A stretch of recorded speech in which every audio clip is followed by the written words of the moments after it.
গুরু প্রেমানন্দে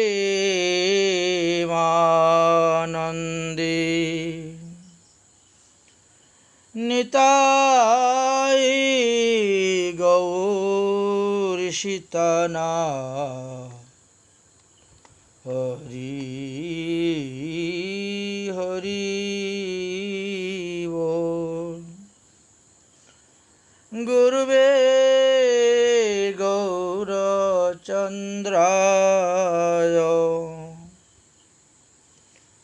রাধিকায় তদালয়ে কৃষ্ণায় কৃষ্ণ ভক্তায় তদ্ভক্তায়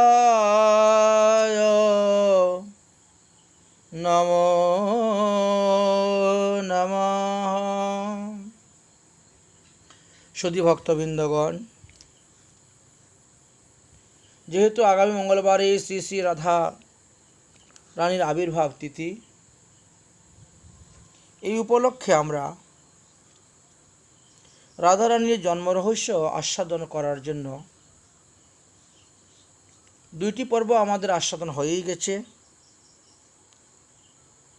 প্রথম পর্বতে আমরা ব্রহ্মকল্পে কিভাবে শ্রীমতী রাধারানী প্রকট হয়েছিলেন, দ্বিতীয়ত পদ্মকল্পে কিভাবে শ্রীমতী রাধারানী প্রকট হয়েছিলেন, তৃতীয়ত এই যে শ্বেত বরাহ কল্পে সপ্তম মন্বন্তরের অষ্টবিংশতিতম দ্বাপর যুগে বিষভানুর কন্যারূপে শ্রীমতী রাধারানী কিভাবে আবির্ভূত হলেন, আমরা এই তৃতীয় পর্বতে এই বিষয় নিয়ে আলোচনা করব। কেউ হয়তো মনে করতে পারেন যে এই বিষভানু রাজা এবং তিনার স্ত্রী যে কলাবতী বা কীর্তিদা সুন্দরী, এই দুজন পূর্বজন্মে কে ছিলেন, কোন তপস্যার ফলে তারা শ্রীমতী রাধারানীকে আপন কন্যারূপে প্রাপ্ত হয়েছিলেন, লালন পালন করে বড় করলেন। তদুত্তরে বলা যায়, ব্রহ্মবৈবর্ত পুরাণের শ্রীকৃষ্ণের জন্মকাণ্ডের 17 অধ্যায়ের 8 নম্বর শ্লোকেতে আমরা দেখতে পাই, ভবো বহ কনকাস্ত্রীস্র পিতৃণাং মানসাম পুমান কলাবতী রত্নমালা মেনকাশ্চ অতি দুর্লভা। প্রথমে বললেন আমি কলাবতীর পূর্বজন্মের কথা বলবো, তারপরে বিষভানু মহারাজের পূর্বজন্মের কথা বলবো। তাহলে পুরাকালে অর্যমা আদি পিতৃগণের মন হইতে 3টি কন্যা উৎপন্ন হয়েছিল। প্রথম কন্যার নামটি ছিল কলাবতী, দ্বিতীয় কন্যার নাম ছিল রত্নমালা, আর তৃতীয় কন্যার নাম ছিল মেনকা। এই তিনজনই লক্ষ্মীর অংশ হইতে উৎপন্ন হইয়াছিলেন। কোনো এক সময়ে এই তিনজন একত্রিত হয়ে ক্ষীরোৎসাহী ভগবান বিষ্ণুকে দর্শন করার জন্য রওনা হয়েছেন। সেই সময়ে রাস্তার মধ্যে মনীন্দ্র সন্নত কুমারের সঙ্গে সাক্ষাৎ হয়, কিন্তু সন্নত কুমারকে দেখা সত্ত্বেও এই 3 কন্যা কোনো রকম সম্মান প্রদর্শন করলেন না। সাধুগুরু বৈষ্ণবরা হলেন আদরের বস্তু। তাদেরকে দর্শন করে যদি কেউ আনন্দ না পায়, যদি তাকে সম্মান না করে, যদি তাকে অভ্যর্থনা না করে, তাহলে 6 প্রকার বৈষ্ণব অপরাধের মধ্যে 1 প্রকার বৈষ্ণব অপরাধ হয়ে যায়। সন্নত কুমারের চরণে এই 3 কন্যার অপরাধ হয়ে গেল।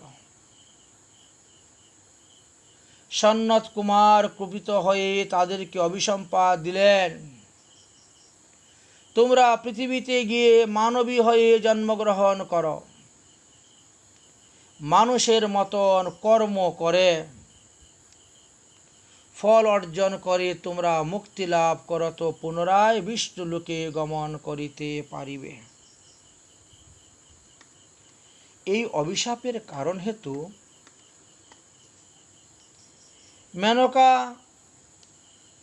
হরির অংশস্বরূপ পর্বতরাজ হিমালয়কে এসে বিবাহ করলেন। পার্বতীকে কন্যারূপে প্রাপ্ত হওয়ার জন্য তপস্যা করলেন এবং পার্বতীকে তিনি কন্যারূপে প্রাপ্ত হলেন। মহাদেবের নিকটে তিনি তাকে বিবাহ দিলেন।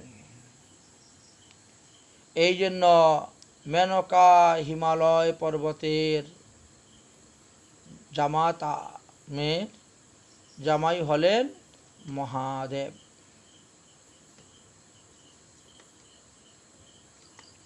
অতঃপর রত্নমালার কথা বলি। রত্নমালা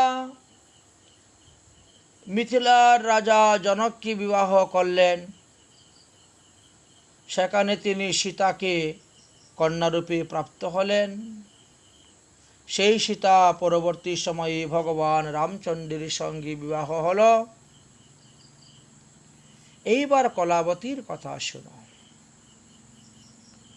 কলাবতী মনুবংশে জাত হলেন। রাজা সুচন্দ্রকে তিনি পতিরূপে প্রাপ্ত হলেন।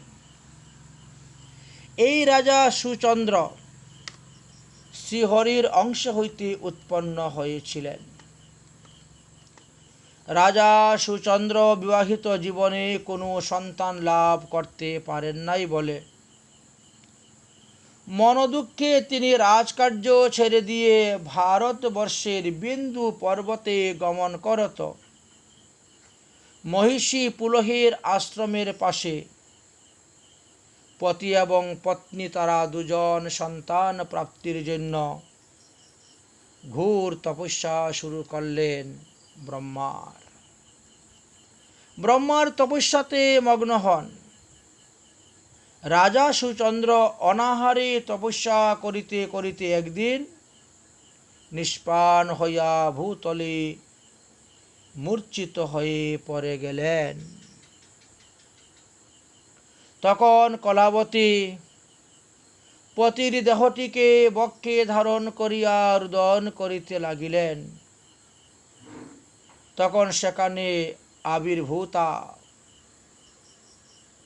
জগতাং বিধাতা কমলোদ্ভুবঃ জগৎ স্রষ্টা পদ্মজনিং ব্রহ্মা কৃপাপূর্বক সেখানে এসে প্রকট হলেন।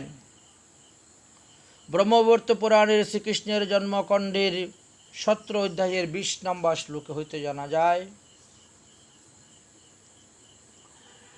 এবং তিনি ব্রহ্মা স্বীয় কমণ্ডলু হইতে জল দিয়ে রাজার মস্তকে সিঞ্চিত করলেন। সেই রাজার মৃতদেহে প্রাণ ফিরে আসল এবং পূর্বের ন্যায় কামদেব তুল্য কান্তিমান দেহ তিনি প্রাপ্ত হলেন। প্রজাপতি ব্রহ্মাকে প্রণাম করলেন। ব্রহ্মা বললেন, হে বৎস,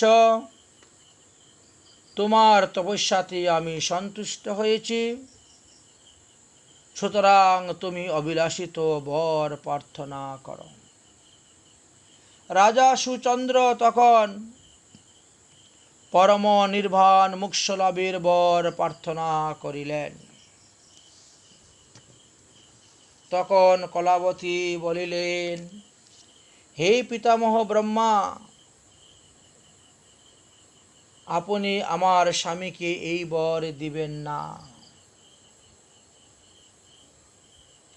কারণ তিনি যদি মুক্তি হয়ে চলে যান তাহলে আমার গতি কি হইবে?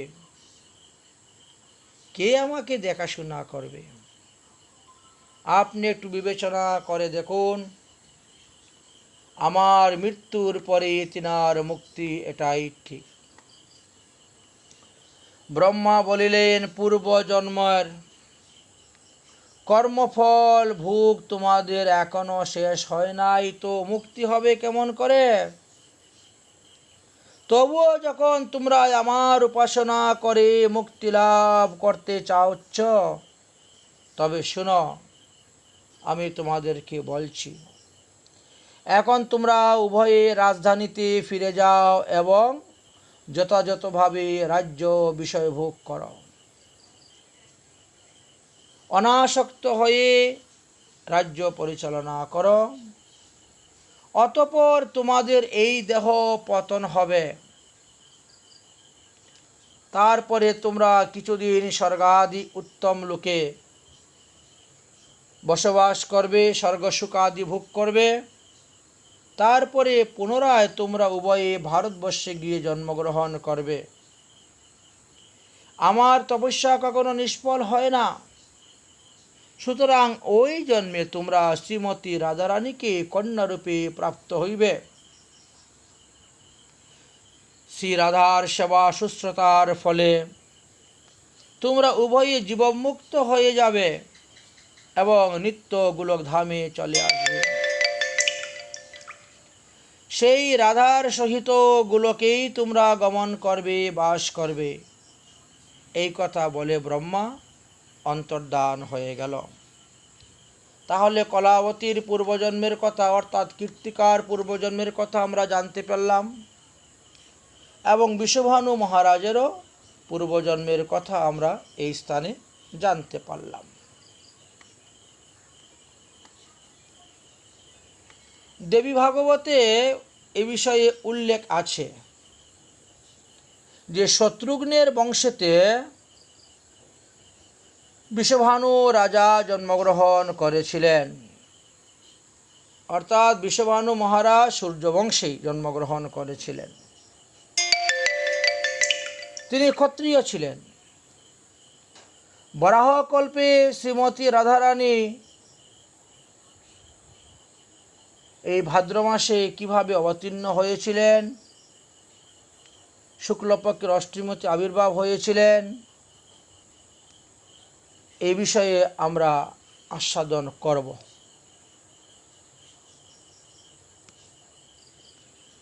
কোনো কোনো পুরাণে লেখা আছে যে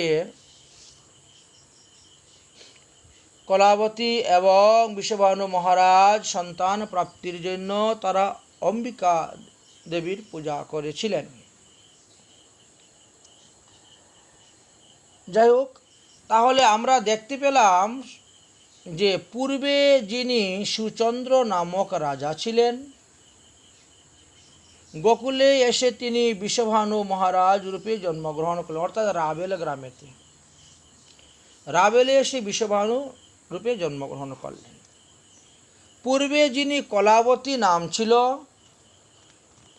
তিনি এসে কীর্তিদা নামে ব্রজের মুকরাই নামক গ্রামেতে জন্মগ্রহণ করলেন, অর্থাৎ আমাদের রাধাকুণ্ড থেকে 2 কিলোমিটার দূরেই মুকরাই গ্রাম আছে। সেই মুকরাই নামক গ্রামেতে অজনী সম্ভবা হয়ে তিনি জন্মগ্রহণ করলেন। তদ্বিষয়েও বলিতেছি, শ্রবণ করো, শোনো। ব্রজের আরিড গ্রাম, অর্থাৎ বর্তমানে যেটা আমরা রাধাকুণ্ড নামে পরিচিত, বর্তমানে আরিড গ্রামের পাশে আর্যতম বিন্দু নামে এক প্রধান গোপ ছিলেন। তাদের বংশ পরিচয়টা আমরা দিচ্ছি। তো বংশ পরিচয় অনুসারে আমরা দেখতে পাচ্ছি যে বিষভানু মহারাজের পূর্বপুরুষ বললেন যে বিন্দু নামে এক প্রধান গোপ ছিলেন, তার পত্নী নাম ছিল মুখরা। গোপ প্রবর বিন্দুর 5টি পুত্র ও 3টি কন্যা সন্তান ছিল। পুত্রদের নাম ছিল ভদ্রকৃতি, চন্দ্রকৃতি, মহাবল, শ্রীধাম আর মহাকীর্তি। আর কন্যাগণের নাম ছিল ভানুমুদ্রা, কীর্তিমতী ও কীর্তিদা।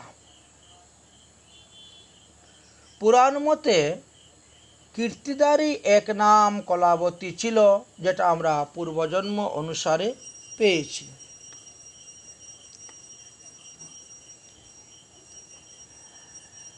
ব্রহ্মবিবর্ত পুরাণের ব্রহ্মাণ্ড পুরাণের ৬ষ্ঠ অধ্যায়ের ১০ নম্বর শ্লোকেতে আমরা পেয়েছিলাম যে তত্ত্বকথা, ওটা আমরা পূর্ব পর্বে আলোচনা করেছি। তবু প্রসঙ্গক্রমে এই পর্বেও আমরা কিঞ্চিৎ আলোচনা করব। এই বিষভানুর কথা বলছি, শুনো। গোকুল নগরে সকল গোপীদের মধ্যে মহাভানু নামে এক রাজা ছিলেন। তাহার 4 পুত্র ছিল। বিষভানুর মতান্তর নামটা বৃকভানু পাওয়া যায় কোনো কোনো পুরাণে। তাহলে বিষভানু বা বৃকভানু, রত্নভানু, সুভানু, প্রতিভানু, যেহেতু এরা সূর্যবংশে জন্মগ্রহণ করেছেন, ভানু শব্দ অর্থ সূর্য, যাই হোক। তন্মধ্যে বিষভানুই পিতা রাজগদ্দি প্রাপ্ত হয়েছিলেন এবং যথাসময়ে তিনি আরির গ্রামের দক্ষিণ পূর্ব দিকে যে মুখরাই গ্রাম, সেই গ্রামের মুখরাইর কন্যা কলাবতীকে বিবাহ করলেন। দাম্পত্য জীবনে বেশ কিছু বৎসর গত হয়ে গেল, তবুও কোনো সন্তানাদি হল না। সন্তান প্রাপ্তির মানসে তাহারা পরপর কয়েকবারই তীর্থযাত্রায় বাহির হলেন। বহু তীর্থ ভ্রমণ করে গৃহে ফিরে আসলেন, তবুও সন্তান হল না। তারপরে দক্ষিণাযুক্ত বহু যজ্ঞ অনুষ্ঠান করলেন, তবুও সন্তান হল না। তাই মহারাজ বিষভানু খুব চিন্তার মধ্যে পড়ে গেলেন, কি করা যায়। তখন কলাবতী বললেন, মহারাজ, আমি শুনেছি যে কোনো এক সময় নিত্য গোলকধামে করুণাময়ী কৃপানদী প্রেমময়ী শ্রীমতী রাধারানী জীবের কল্যাণের জন্য অষ্টভুজা রূপ ধারণ করেছিলেন।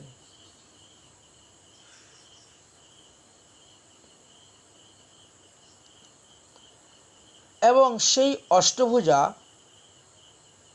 মূর্তিটি ব্রহ্মা বৃন্দাবনে এনে স্থাপন করে দিয়েছেন। এই যে শ্রীরাধার পূর্ব স্বরূপ প্রকাশ বর্ণন,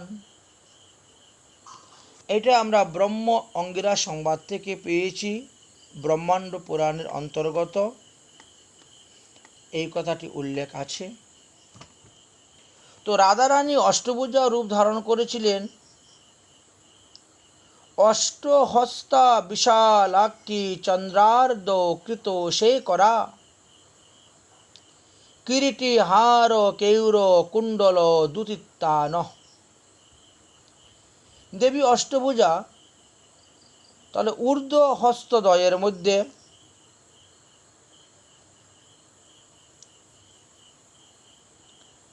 বাগপান এবং শঙ্খ ছিল, অধ হস্তদ্বয়ের মধ্যে চক্র এবং গদা ছিল, তৎ অধ তে মুসল ও অভয় ছিল, তৎ নিম্নে অর্থাৎ সর্বশেষে বর এবং শক্তিদায়িনী চিহ্ন ছিল। তাহলে আমরা পেলাম শঙ্খ, চক্র, গদা, পদ্ম, হল, মুসল, অভয়, বর। এই 8টি হাতের মধ্যে 8টি দ্রব্য নিয়ে শ্রীমতী রাধারানী প্রকট হয়েছিলেন।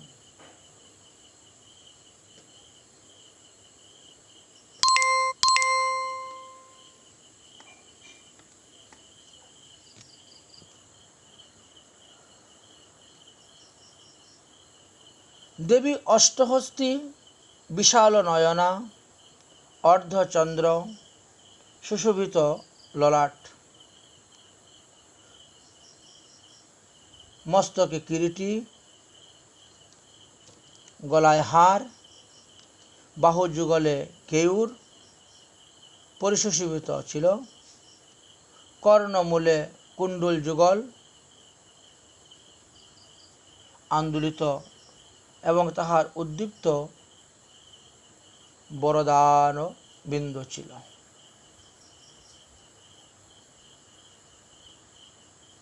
নানা আবরণ সংযুক্তানাম নাগো যজ্ঞোপবীতকা রক্তাম্বর পরিধান দাম্বিরা কুসুমমেখলা।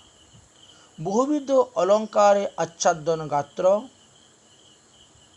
ভূজগ যজ্ঞোপবীত শুভা পরিবৃত, দাম্ভীর কুসুম বর্ণ বস্ত্র পরিধান বৈশিষ্ট্যা।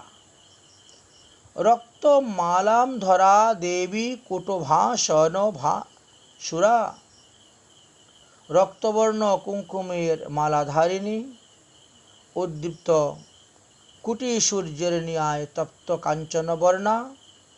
তাহাকে দেখে অনেকেই মহাদেবী বা দুর্গা বলে ভ্রম করেছিলেন। তস্য দর্শন মাত্রেণ মহাদেবী ভ্রামোদয়। সা দেবী পরমা আরাধ্য রাধা ইয়া পরমোত্তমা, তিষ্ঠ তেজস্র সা দেবী বরদা পূজিতা সদা। বললেন যে কিন্তু তিনি দুর্গা নন, কালী নন, তিনি স্বয়ং রাধা রানী। পরমোত্তমা মূর্তি বৈশিষ্ট্য পরম আরাধ্যানি শ্রীমতী রাধা দেবী।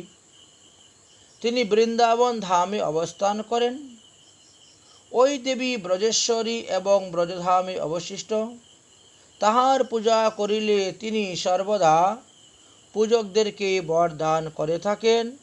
লোক তাহাকে বৃন্দাবনে কাত্যায়নী দেবী বলে পূজা করে থাকেন।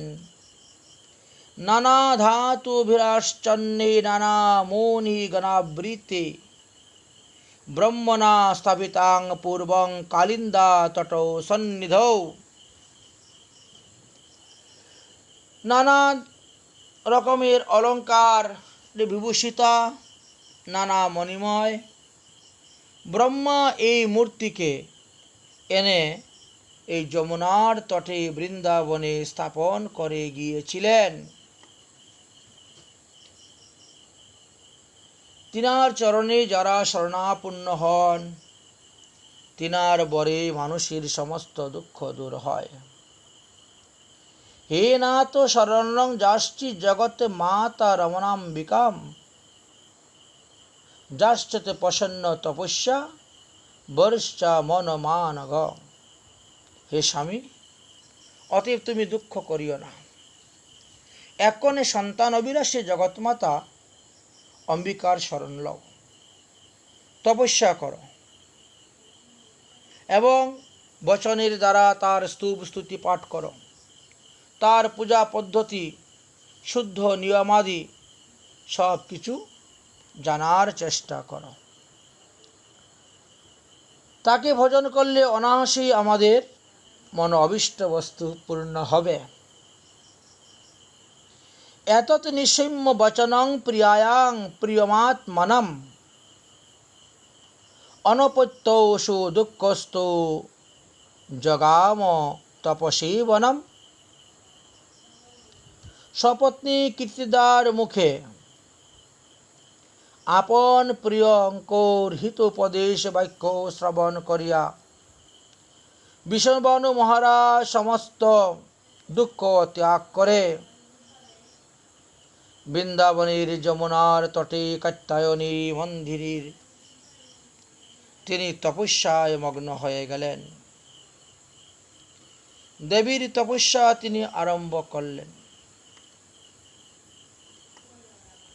এইভাবে বিষভানু দেবীর আরাধনা করতে শুরু করেছে।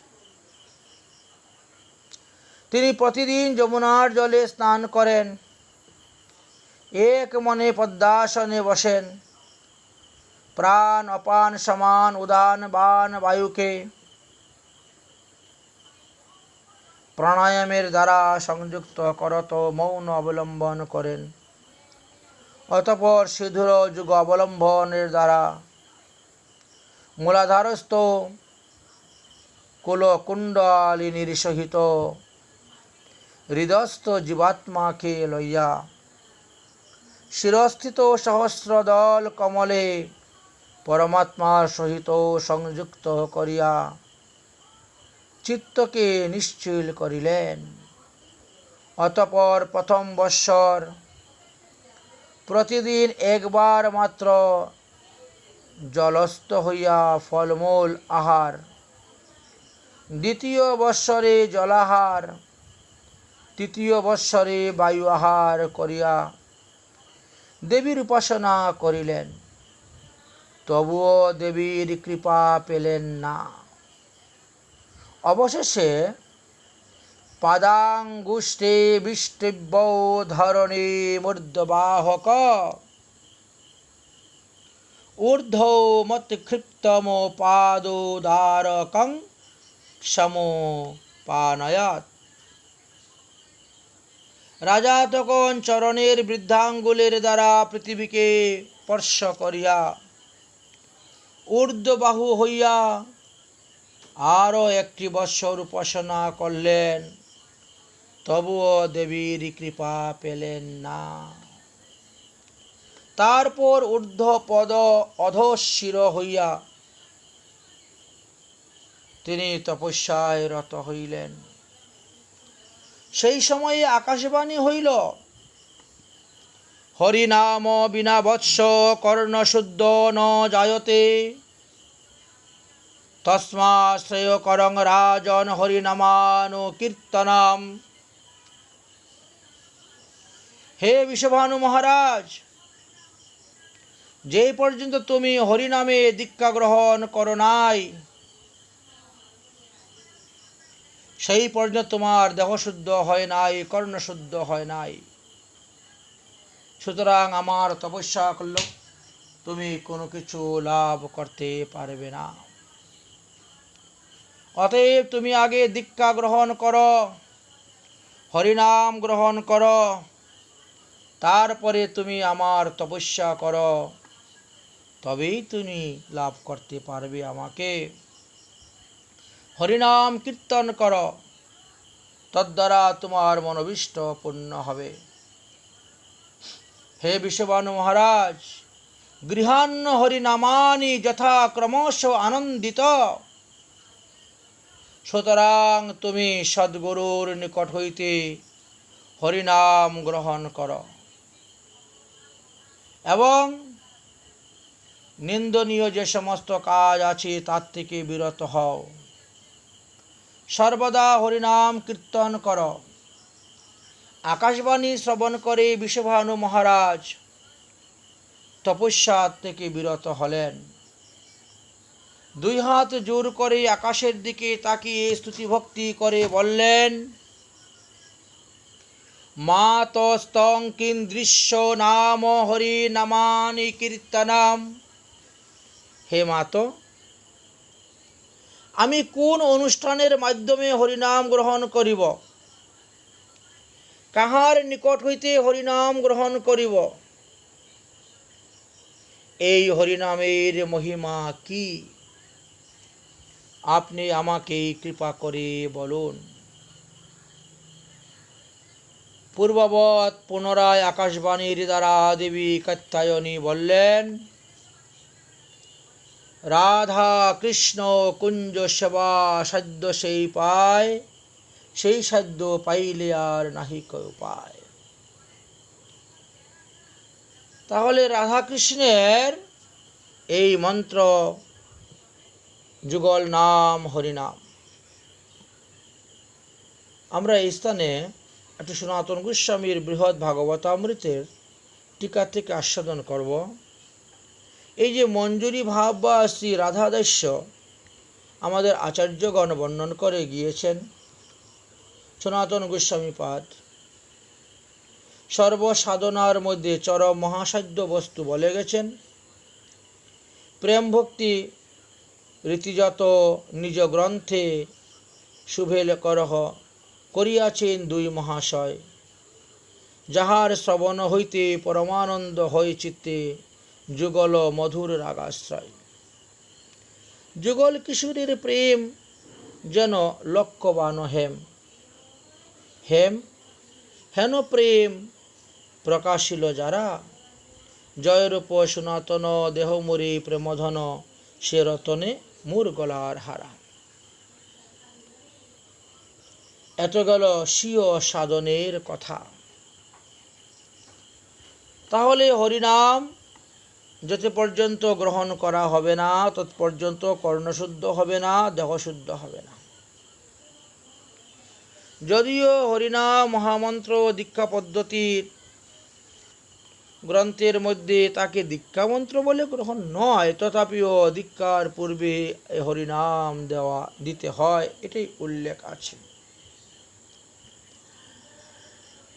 এই জন্য আমরা এই স্থানে দেখতে পেলাম। এবং এই হরিনামকে সাধন করার জন্য কতগুলা পদ্ধতি দেওয়া আছে। স্বজাতীয় সাধন, বিজাতীয় সাধন, তটস্থ সাধন